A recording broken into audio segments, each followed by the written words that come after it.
Hai sahabat fisika, kembali lagi bersama kami. Pada kesempatan kali ini, kami ingin mempresentasikan mengenai fluida dinamis, tepatnya pada hukum Bernoulli. Nah, kalian semua udah pada tahu belum hukum Bernoulli itu seperti apa? Kalau belum tahu, yuk simak penjelasan berikut ini. Nah, hukum Bernoulli. Kalau menurut kalian hukum Bernoulli itu apa sih? Menurut hukum Bernoulli, jumlah dari tekanan energi kinetik per volume dan energi potensial per volume memiliki nilai yang sama pada tiap titik di sepanjang garis arus. Seperti contoh, saya akan berikan pengaplikasian pada pipa aliran air ini, di mana titik 1 sampai titik 2 memiliki penampang 1 dan penampang 2 ini memiliki energi kinetik per volume dan energi potensial per volume yang nilainya sama. Secara sistematis, bahwa hukum Bernoulli itu dapat kita rumuskan sebagai berikut. Contoh seperti ini. P1 ditambah setengah rho V1 kuadrat plus rho GH1 sama dengan P2 plus setengah rho V2 kuadrat plus rho GH2.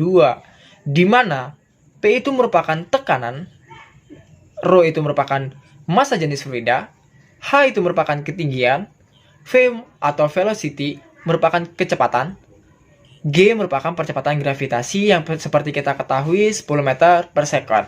Nah, kalian semua udah tahu penjelasannya kan? Tapi kalian belum mengetahui penerapannya. Setelah ini akan dijelaskan beberapa penerapan dari rekan saya. Yuk, simak terus video ini. Yang pertama itu adalah venturimeter. Venturimeter merupakan alat yang digunakan untuk mengukur laju aliran suatu zat cair. Pada dasarnya, alat ini adalah sebuah pipa dengan penyempitan atau pengecilan diameter. Ada dua jenis venturimeter, yaitu venturimeter tanpa manometer dan venturimeter dengan manometer yang berisi cairan lain di antara kedua tersebut. Manometer apa sih?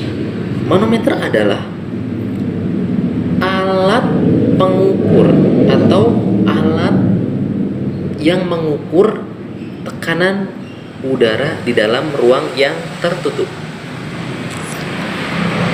Nah, di situ kan ada dua pipa ya, ada dua pipa. Pipa yang besar dan setelah pipa yang besar itu ada pipa yang mengecil. Setelah itu membesar kembali. Di situ ada dua ketinggian zat cair. Pipa pertama memiliki ketinggian zat cair, selisih zat cair antara pipa kecil dan pipa besar itu adalah H. Nah, laju pipa besar yaitu A1 dan laju pipa kecil itu adalah A2. Nah, tadi selisih antara pipa kecil dan pipa besar laju alirannya, yaitu pipa besar adalah V1 dan pipa besar adalah V2.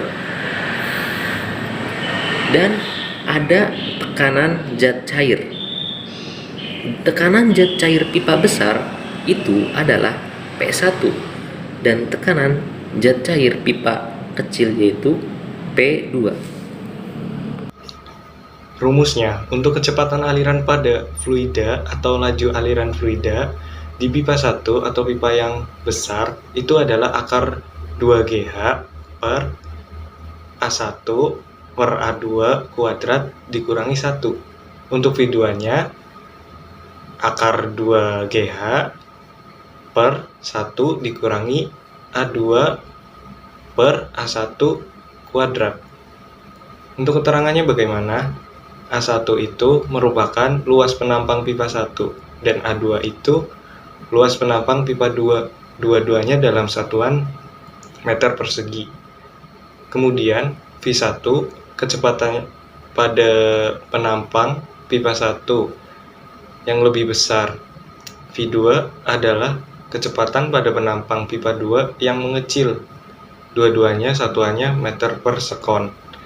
H adalah perbedaan tinggi cairan pipa kecil di atas Venturi meter. Bisa dilihat di gambar. Dan sedangkan G adalah percepatan gravitasi. Satuannya meter per sekon kuadrat. Selanjutnya adalah efek Venturi. Efek Venturi itu terjadi pada fluida yang mengalir melalui sebuah pipa yang menyempit, lalu melebar lagi pada ketinggian yang sama. Efek Venturi menyatakan bahwa jika laju fluida bertambah, maka tekanan akan berkurang. Jadi kalau V-nya besar, maka P-nya kecil. Kelajuannya besar, tekanannya mengecil, sehingga kelajuan dan tekanan berbanding terbalik. Seperti ini, seperti yang digambarkan, ada A1, V1, P1, dan di pipa yang mengecil di sini ada A2, V2, dan P2. Kemudian ini pipanya kembali melebar. Persamaannya menjadi P plus setengah rho V kuadrat adalah konstan, atau sama dengan konstan. Di mana P itu sendiri tekanan dalam satuan Pascal, kemudian rho adalah massa jenis fluida dalam satuan kilogram meter per kubik, sedangkan V laju fluida dalam meter per sekon. Gaya angkat pesawat. Gaya angkat pesawat diterapkan dalam pembuatan wing pesawat, di mana seluruh bagian wing pesawat itu menggunakan model airfoil. Dengan menggunakan model airfoil ini, terjadilah dua tekanan yang berbeda, tekanan di permukaan bawah dan di bagian atas.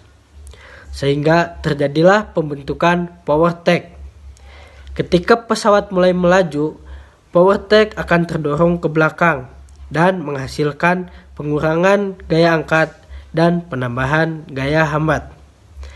Ketika pesawat mulai terbang, aliran udara yang melalui atas lebih kencang dibandingkan yang melalui bawah.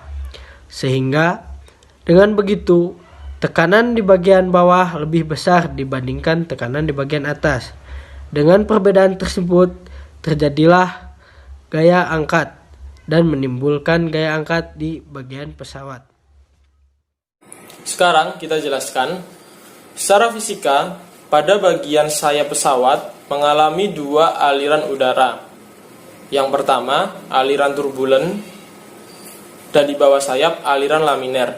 Pada aliran turbulen, kecepatan di atas sayap sangat besar dan di bawah sayap cukup kecil, sehingga terjadi perbedaan tekanan antara di atas dan di bawah sayap.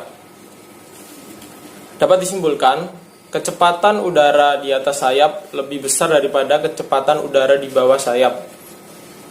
Tekanan udara di atas sayap lebih kecil daripada tekanan udara di bawah sayap.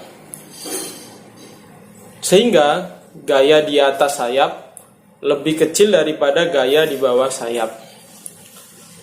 Secara fisika, besar gaya angkat dapat kita rumuskan dengan persamaan Bernoulli, yaitu FA sama dengan setengah rho udara dalam kurung V2 kuadrat dikurangi V1 kuadrat dikali dengan A-nya.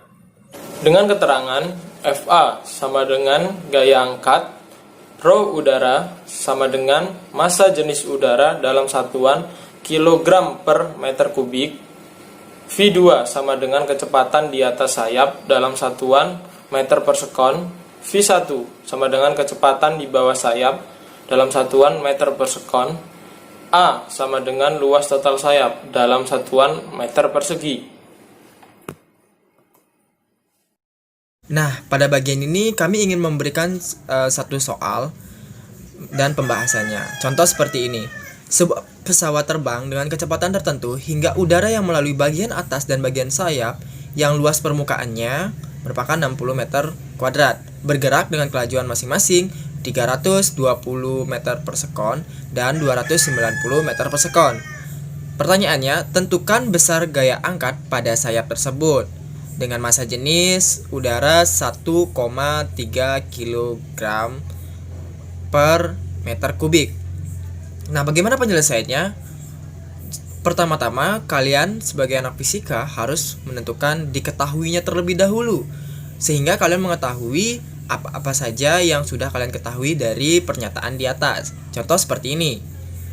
Diketahui A itu luas permukaan 60 meter kuadrat, kemudian V2-nya itu merupakan 320 meter per sekon, V1-nya merupakan 290 meter per sekon, kemudian massa jenisnya itu 1,3 kg per meter kubik. Nah, kalian kalau ingin mengetahui, yuk simak terus penjelasan berikut.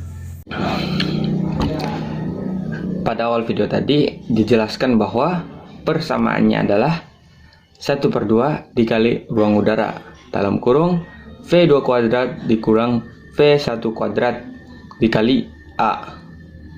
Mari kita masukkan nilainya. F atau daya angkat sama dengan 1/2 dikali 1,3 dalam kurung 320 kuadrat dikurang 290 kuadrat dikalikan 60. Maka hasilnya 0,65 dalam kurung 100.2400 dikurang 84.100 dikali 60. Hasilnya 0,65 dalam kurung 18.300 dikali 60. Maka hasil akhir gaya angkatnya sebesar 713.700 Newton. Jadi di sini kita mendapatkan gambar yang itu penampang sayap pesawat terbang. Di situ di bagian atasnya terdapat ada aliran udara skala turbuler dengan simbol P2 dan V2. Dan yang di bagian bawah ada aliran udara laminer dengan simbol P2 dan V2. Langsung saja kita menuju kalimat soal tersebut. Pesawat terbang tersebut mempunyai luas penampang sayap 50 meter persegi. Kelajuan aliran udara di atas sayap 250 meter per second.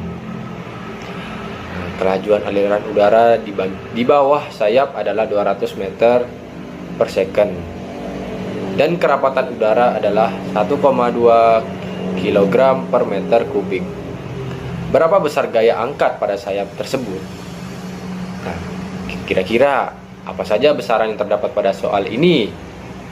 Nah, yang pertama itu adalah A sama dengan 50 meter persegi dan V2-nya 250 meter per second dan V1-nya 200 meter per second dan tekanan udaranya 1,2 kg per meter kubik. Dan yang ditanyakan adalah